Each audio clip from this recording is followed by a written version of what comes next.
அனைவருக்கும் வணக்கம். சென்னையை அடுத்த ஆவடி கவரப்பாளையம் எம்ஜிஆர் நகர் பகுதியை சேர்ந்தவர்தான் ராதிகா. கணவனை இழந்த இவருக்கு 3 பிள்ளைகளும் உள்ளனர். இவர் அதே பகுதியை சேர்ந்த மணிகண்டன் என்பவருடன் பழகி வந்திருக்கிறார். இந்த பழக்கமே நாளடைவில் தகாத உறவாக மாறியிருக்கிறது. இதை அடுத்து கடந்த 6 ஆண்டுகளாக இருவரும் சேர்ந்து ஒன்றாக வாழ்ந்து வந்துள்ளனர்.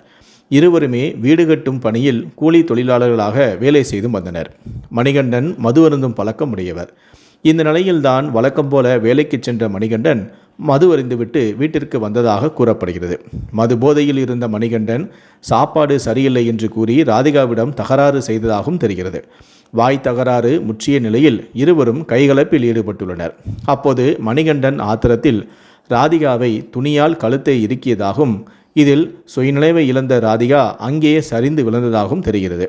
பின்னர் மணிகண்டனோ அங்கிருந்து வெளியே சென்று விட்டார். 1 மணி நேரம் கழித்து மீண்டும் அவர் வீட்டுக்கு வந்து பார்த்தபோது ராதிகா சுயநினைவின்றி கிடந்ததைக் கண்டு அதிர்ச்சி அடைந்திருக்கிறார்.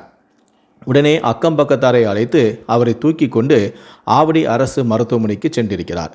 அங்கு ராதிகாவை பரிசோதனை செய்த மருத்துவர்கள் அவர் ஏற்கனவே இறந்து விட்டதாக தெரிவித்துள்ளனர். இதனைத் தொடர்ந்து மருத்துவமனை பணியாளர்கள் இது தொடர்பாக ஆவடி காவல் நிலையத்துக்கு தகவலும் தெரிவித்துள்ளனர். தகவலை அறிந்து மருத்துவமனைக்கு விரைந்து வந்த போலீசார் ராதிகாவின் உடலையும் மீட்டு பிரேத பரிசோதனைக்காக கீழ்ப்பாக்கம் அரசு மருத்துவமனைக்கு அனுப்பி வைத்ததுடன் மணிகண்டனையும் கைது செய்தனர். இதற்கிடையே மணிகண்டனிடம் போலீசார் நடத்திய விசாரணையில் அடிக்கடி இருவருக்கும் இடையே சண்டை ஏற்படும் என்றும் பின்னர் நாங்கள் சமாதானமாகி விடுவோம் என்றும் தெரிவித்துள்ளார். அதே போலதான் தற்போதும் இருவருக்கும் இடையே சண்டை ஏற்பட்டது. கோபத்தில் ராதிகாவின் கழுத்தை நிறுத்திவிட்டு வெளியே சென்றேன்.